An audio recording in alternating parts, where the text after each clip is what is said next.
It's 2 a.m. You're not in danger, you're in bed. But your brain is replaying a conversation from 3 days ago, editing it, rerunning it, rewriting what you should have said. And here's what makes it worse. You know you're overthinking. You tell yourself to stop. And then you overthink about how much you're overthinking. If that sounds familiar, this video is for you. Because the problem isn't that you're weak. The problem is that nobody ever told you what's actually happening inside your brain. Overthinking feels like a broken record that only plays your worst moments. The thing you said wrong, the email you sent too fast, the decision you still haven't made, and the harder you try to shut it off, the louder it gets. You've tried telling yourself to think positive. You've tried, just let it go. Hasn't worked, because those solutions ignore the biology. And this is a biology problem. Here's why. Your brain has a default setting. Scientists call it the default mode network, the system that activates when you're not focused on a task. Most people assume the brain rests when it's idle. It doesn't. It runs simulations. It replays the past. It rehearses the future. And for overthinkers, that system gets stuck in a loop, like a browser tab that keeps refreshing.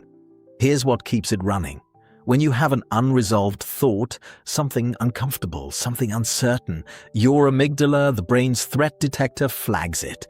It sends a signal. This isn't finished yet. This could be a problem.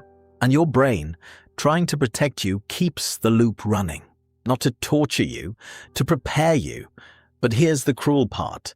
Overthinking releases cortisol, your stress hormone, and cortisol actually impairs the prefrontal cortex, the part of your brain responsible for rational thinking and decision-making. So the more you overthink, the less clearly you think.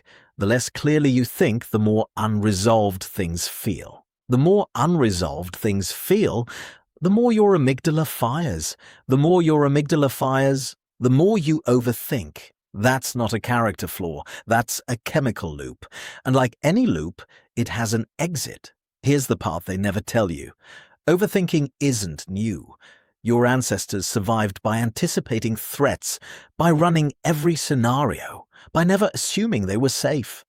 The ones who stopped thinking didn't make it. The ones who kept running simulations did. You didn't inherit a broken brain. You inherited a survival brain, one that was built for a world full of predators, not passive-aggressive emails. So, from today, here are 3 things that actually work with your biology, not against it. 1. Name the thought, don't fight it. Research from UCLA shows that simply labeling an emotion, I'm anxious, I'm replaying this, reduces amygdala activity almost immediately. You're not agreeing with the thought. You're telling your brain, I see it. I don't need to keep the alarm running. 2. Give your brain a resolution. Overthinking spikes when things feel unfinished. Write down the worst-case scenario, then write one thing you'd do if it happened. Your brain doesn't need the problem to be solved. It just needs to know you have a plan. 3. Move your body. Physical movement burns off cortisol, the chemical that's fueling the loop. Not a workout, a walk, 10 minutes. You're not running from your thoughts. You're chemically resetting the system that's generating them. Your brain isn't broken. It's doing exactly what it was built to do. The problem is, it was built for a very different world. Now that you know how the loop works, you know how to step out of it. Follow for more brain facts that actually explain why you do what you do.